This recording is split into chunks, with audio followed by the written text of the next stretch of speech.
Feel free to, we'll capture most of us and you'll be in the distance anyway. And also the cameras are capturing your audio on that side. Here, go ahead. All right, guys. All right. We're going to get started. So episode 7. Yes. That's also a line up the audio. So if I do curated and crafted. We're your hosts, Kinsey. And 2 women building brands, businesses, and lives with soul. Here to pour out the real stories behind luxury brands, unforgettable events, and the mindset it takes to build something that lasts. No fluff, no filters, just the craft, the courage, and the conversation that matter. So grab your drink, get inspired, and let's craft something worth remembering. Amen. Okay, episode 7. And today is a special episode because we are recording live here because it's our podcast launch date. So I ask every single person in this room and that's listening, take out your phones, download it, share it. It's brand new. It's officially live here right now. But we wouldn't be here without a ton of people. And I just wanted to take a moment to say thank you first before we dive right into all of the questions. But the process for this episode is a little different. We asked the people in the room that are here to submit some questions on our Instagrams. This is a private invite only, so the people in here matter most to us. So thank you so much for being our biggest supporters always. Thank you so much for being here. Thank you. And special shout out to Sterling for DJing our party. Yes. We so fun. If we look sweaty right now, it's because we are. And sparkly. Sparkles, thank you. Yes, seriously. You guys showed up and showed out to our morning coffee rave to launch this podcast. And I can't thank you enough, seriously. You slayed it.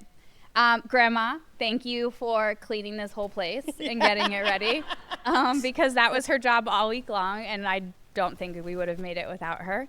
But seriously, thank you all for being here. All right, let's get started. So like I said, we're just going to flow into some of the questions. I kept it light. We're going to keep it quick. Especially for the editing purposes, and then we're gonna hang out for the rest of the day. Come on in, guys, have a seat. All right, you ready? Yeah. Okay, here we go. Dom, this one is special because I think every person here can relate. When you've got kiddos, a business, and 100 other things that you are at you, how do you actually make time for yourself? And while you're at it, how do you show your kids what resilience and ambition look like without running yourself into the ground? Loaded question. Yep. Very loaded. Coming at ya. Yeah, things like this because it makes pause for a moment, and then it also gives me my purposes, and so I absolutely love questions like this. So to answer the first half, which is I'm glad I have my own note card so I can refer back to that, a million different directions. And I do have a lot of responsibilities. I have a lot of, I call them buckets. I have to show up in, and I have a certain role within those buckets. And I have a lot of, and so over the time I have realized what I'm good at and when. That helps me a lot. So knowing that I can do more logistical things in the morning, more creative things at night helps me schedule my days, right? It also, I know for myself, I actually was just talking to Ashley about this the other day, doing the things that we absolutely hate doing in the morning and get those out of your way. Over time, I did my life audit. We just talked about this. And I think for how crazy my schedule can be and how consistent I need to be showing up in each of my buckets, I have time blocked my day. And it's a little crazy. And if I show any one of you, I actually gave multiple people in this room a copy of it. I said, this is where you'll find me and when. But it blocks out every bucket and make sure I'm hitting all of the amount of hours I want in each bucket. And then I put it on my calendar that way. I literally will block it out and say, anything else that comes onto my plate, or if I'm invited to anything else, or if I need to change this in any way, it really makes me pause and say, am I really taking this off of my calendar to do that? Right. Is that going to actually get me where I need to go here? Is it worth sacrificing what my responsibilities are here? That's a real reality of the place that I'm in right now because I have to run hard. I have to be present. And so I have to ask myself that every single time. And so when I don't get to show up to all the fun things, that's mostly why, because I'm locked in and required to do certain things on certain days to hit all of my buckets. But to answer the second part of that question, how to be an example for my kids of to keep that ambition without running myself into the ground is prioritizing me in that schedule, making sure that my buckets are being filled in that is a priority. And those are the things that are also done now in the morning. I had to shift. I was forgetting about myself. I wasn't filling my cup because I would leave it to the end of the day, or I would just be like, all right, well, it's on my list of things to do, but I'll just do it when I can. No, it needs to get done immediately now, and scheduled in on the days that it's supposed to be. And then I can be more present with them when I am with them, and I could show up in rooms with the right attitude and the right mindset for them, and they witness that because they are homeschooled. I'm also responsible for their siblings, so they get to watch and see all of that, and they even get to watch here today because they, of course, this is homeschool, so learn. But yeah, I think that really covers it. Is staying in tune with what's important to me, taking the time. That life audit took me weeks to build, and then I had to shift and make a new schedule and see if it worked, send it to everyone, make sure they were good with it. And now we're locked in. So time blocking is helpful. Beautiful. Yeah. So good. Seriously, having the grace for myself to say it's okay that I don't always do the exact schedule. I think that's also important because if I tell myself I'm showing up in the buckets and doing the things that move the needle forward, and I'm actually working on the right things at times, then I don't feel as hard on myself to say like, okay, I'm going to step away or take a break here or shift here. Yeah. That also all helps. Yeah. But okay, Kins. All right, this one's for you. I love this one for you.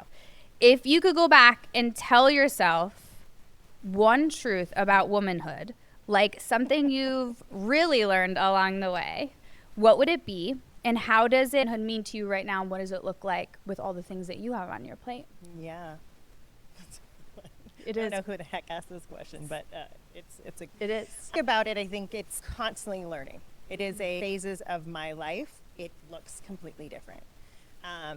Several years ago, I don't think I realized how important it was to have a support group, specifically women. I didn't hang out with other women very often. I was like, I like to surround myself with positive people, uplifting, the ones who will jump in and support without you having to ask. Yeah. And I was missing that piece. I didn't even know it existed. And people say, find your community. And I was like, yeah, and girls are mean. Yes, and I'm so the opposite of that. I'm accurate. Not, that is not. No, and you're like, if you're mean, go away. Yeah, thank you. So anyway, where now is I have found that place, and I found that support, and I realize how important it is now. And so I think if I were to look back, it would be to know that it exists, and to find it sooner. Yeah. And I think too, being an entrepreneur, and a mom, and person of faith, I'm trying to do all of these things to fill your bucket, but also at the same time filling everybody else's, that if you find that people can lift you up, understand you, it is just life-changing. Yeah. Life-changing. So that would probably be my number one. Absolutely. Well, and how much you've gotten from having those people around you that uplift you, because this shit's hard, and it's always going to get hard. Yeah. And you're going to need someone to say, dude, it's okay that it's hard. You've got this. You're meant to be here. You're supposed to be here. Of unspoken truths about what women have to go through in life just in general, and especially at a high level that we perform at, and having other people that are also in that range to say, like, this actually makes my life easier. If I do this, it helps here. And knowing you can lean on them is... And I think potentially why I steered away from finding that is when I would go into rooms and I would leave drained. Right? Like, this just isn't. So it's finding those, like you said, that you feel then that you can walk into a room and then go, I just show up. I don't have to be all dressed up or whatever, and they're going to embrace me as I am. And I think that as a woman, it is to realize you are perfect just the way you are right now. You're not too much, right? You're not enough. You are wherever you are is right exactly where you're supposed to be. And find those people who get that. Yeah. I think on the accountability factor too, because I think that you need women in your life that are willing to keep you in check. 100%. Because you can, especially our hormones, our emotions, if we're not doing what we need to be to keep us in check, then someone's got to tell us. Yep. And it's not normally the men in our lives that want to go there or like cause a fight or whatever, you need your ladies to Yeah. to be like, girl, you are way out of pocket here, you know. Well, at least I know I do. Yeah. Or also to like, sometimes we don't see our strengths, right? And to have somebody to go, you got this. Like, what are you doubting yourself? You're right, to show you those moments, and push you when sometimes you don't want to push yourself. Yeah. Yeah. And I think we're our own worst critics, Yes, 100%. so that helps too. Oh yeah. 'Cause you're like, oh, I'm talking mad shit about myself up here, so can somebody get me out of that? Mm-hmm. Yeah, Totally. and it's Yeah. gonna be your ladies most likely. Yep. I mean, and you mentioned having a room that you could show up in as yourself, and you are welcome to be that. And I think we did that today. I 100%. genuinely think everybody here knew that they could come as they are and just to come have a great time. And I think we put that on. We are examples of that. Well, you talked Absolutely. about incorporating things that fill you up, right? So I think this morning is a new thing on my list of having coffee raves. I don't know. I am. Can we do these sweaty, once a and week? This is like my new thing that I'm going to do in the morning. Yeah. It's amazing. With my human design, my digestion is loud music. So everyone that is close to me knows that I always have the music massively loud, and I absolutely love that. So this is like filling all of my buckets today. So Turned good, up. good, I so love good. it so much. System from a family side too. I think that is something from where we are, because I see you do it on a regular, and having two boys that are almost 17 and 13, so seeing what this looks like, and then husband Neil, thank you for supporting. I mean, this week in general, when you said of the things that happen with kids, right, and showing up and having a support system. I have a kiddo home sick, one that was, you know what I mean, sick. People jump in, friends, family, you, grandma, all of that. So what do you got? What do yeah. you need? Yep. So people that step in, I think that has been a number one. Yeah, I mean, thing there's for even us. people in this room that I didn't ask to do anything, but they showed up and showed out with glitter to put all over yeah, us hello. and accessories to twirl around, and Yes. they really were on point. Everything today. And the dance moves? Yeah, that part. don't- I can't wait for everyone to see. Oh, Seriously. so good. That was So- great. All right. Okay. Tom, you've always got a pulse on where the industry is going. So let me ask you this. When you look ahead a few years, what do you see coming for events? What is changing, and what should we pay attention to? Okay, I like this one. My brain, when I read this morning, because I did these this morning, guys. Immediately when I read this morning, I thought of the mess we're still cleaning up from COVID. And I think COVID pushed us further away from people and further away from connection.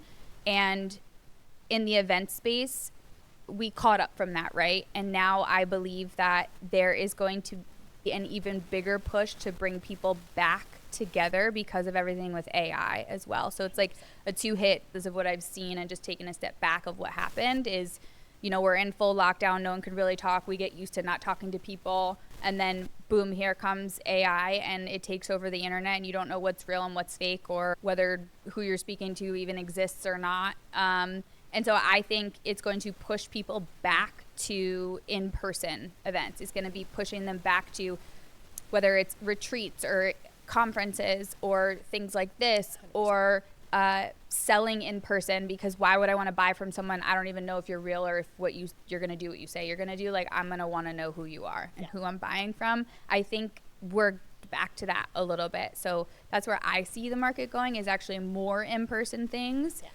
And it's going to, hopefully, tides will change soon where the events are just all over the place. And I think there'll be a lot more that are micro like this, where they're rated, they're very specific to the experience or their brand or to the launch or whatever that's happening. I think they're going to be very intentional.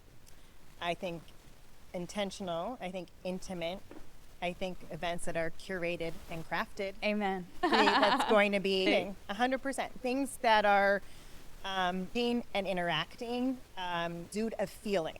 I think now more than ever, just kind of like you said, what happened with COVID are now, and now technology and AI, that people want to feel connected And they crave it, I believe. they crave it. I see so divided everywhere that I'm like, the only way to fix that in general, no matter what beliefs you have, is to get to people and to have conversations and to find commonality in one thing, not all things. It doesn't matter. It's just find your people and connect. When I think small interactive things too, I sometimes people are almost intimidated on the social side of how to interact, how to engage, how to communicate with people, because we're not doing it as often as we once did. And so to have things that incorporate functionality and doing something at events specifically, obviously, I feel is what's going to be trending and we'll see more of. Isn't it wild that you do create experiences to teach people how to interact again? Is that really where we're at? It's exactly where we're at. But no, I agree though, but that's a weird reality that we're in. We're like, oh wait, up to each other, we don't know how to hang out. I mean, something exactly like what we did today, right? We brought people in a room together. You had music, you got the adrenaline pumping, you had movement, you had talking, but like there was all the things happening, and anybody, depending on where they're at, would have felt comfortable. Whether they want to sit and chill, whether they want to dance and do the splits, whatever it might be, or just sit back and chill. We got that on video. So we all the things. I love it so much. That's a lead on. I'm gonna actually put it to anyone have anything else to add. You guys are also in our space and in our industry. Where do you guys see it going? What do you guys see? Oh yeah, that camera is just, it has a mind of its own. Yeah, also asked us these questions, but if anyone has anything they want to add, feel free. Okay. All right, then we're gonna close it out. That means we nailed it then. Yeah. Does anyone else have any questions before we pop off? Before we hop off, we'll make this quick. Oh, yes. Go ahead. Ooh. Oh. Okay, so one of the questions, in case they can't hear it, was how did we have the guts to do this? So, okay. I know it was a conversation that we both have had. And the beautiful thing about our relationship and our dynamic is we are, very similar, but extremely different. And so ideas will flow. And they're normally on the same wavelength of ideas. Yeah. We just different personalities that go about it. 100%. And so we talked about it. We said yes. And then Dom's, I'm going to put this into action, went into place, right? So it's beautiful when you have somebody that can compliment you, that will bring and say, okay, Kinsey, this is where the table, and I'm going to have you do it. And then this is what I'm going to do. So that's truly what happened. We had conversations multiple times. So then we knew it was actually something we wanted to do. It wasn't just a random idea or like, okay, it sounds like a good idea. Let's throw it against the wall. And then it was like, okay, let's do it. And then we did. Yeah. And here we are. Yeah, we just kept saying, absolutely, let's do it. Yeah. And we just kept going. And I was like, okay, well, what's next? We need camera. We need to practice. We need to do this. And it kept evolving. So this went into place. And then it just became, feels so right. Yeah, That's why it feels right. And I think, too, it's an outlet for us. So whether or not, we hope people watch and listen and get something out of it. But it's a way for us to just, it's like therapy. Yeah, better. And I think the courage piece comes from we're both at a place where we are ready for the visibility that this will bring. You were in my brain. One, but yeah, both at a point where like, okay, we actually believe and have the confidence that we have value that we can add to this space or to whoever actually will listen. It's therapeutic for us. And then also it requires me to learn and grow as well. Being here and constantly talking about things and finding new things to talk about and staying on top of what I'm doing. It's an accountability piece. It's a discipline. So all around saying yes to this has given us a push in the right direction, which I love. So that's I was just specifically me to like grow and step outside of my comfort zone, which is I'm normally behind the scenes, like idea, work it, figure it out, and then, but I don't usually in front of the freaking camera. No, not at all. And you're not like, hey, I can't wait to go tell 1 million people about this. I don't want everyone knowing all my things all the time. Like that's never, for either one of us has never been a common practice, right? We weren't all over the internet before this and then decided to start a podcast. We're getting better at that. I will say we're getting better at it. But I think we decision and said, we're both ready for this. We're both ready for the eyeballs. And we got some shit we want to say. And actually, Chelsea, thank you, is having special people in my life that shared with me the value that I add, something that I don't think is. And so when you hear those things, obviously it makes you feel good. And then I go, why am I not sharing that with more people? Like, if they feel value, if it's positively impacting their life, how could possibly impact some other people? And so if that's a gift, I need to share it, right? So to me, which isn't comfortable in that city necessarily, so I'm grateful that I have people that have shown me where I've added value in that. Yeah. And outside of the normal. I literally am screaming from the rooftops. I'm like, I just need everyone to listen to her and let her share wisdom. And we're lost another one. Well, before we lose the last one, it doesn't like how hot it is in here. I knew that was going to happen. But that's why we're going to make it quick. Yep. Okay. And that's perfect because it's on you, so you're the closest. Okay. All right, so that's it for this round of Curated and Crafted. The process is messy. The vision is worth it. Stay rooted, stay bold, and keep crafting a life that feels like yours. We'll catch you next time. Woohoo! Yay! Thank you guys so much. Okay, so after this, real quick, we are out there, so grab your chair if you want to stay and work and co-work with us all day. We're just going to hang out. But I'm going to clean this up, but feel free to grab drinks, mingle, make yourself at home. Thank you guys. Thank you guys so much for being here. Thank you. Yes. And we're always open to feedback too, so yeah, please. that part. Yeah, that part. Probably a survey from me. It'll be me. I do love a survey. My feedback surveys are great, okay? I read all your responses. I like to hear from you. Okay, let me turn all these off.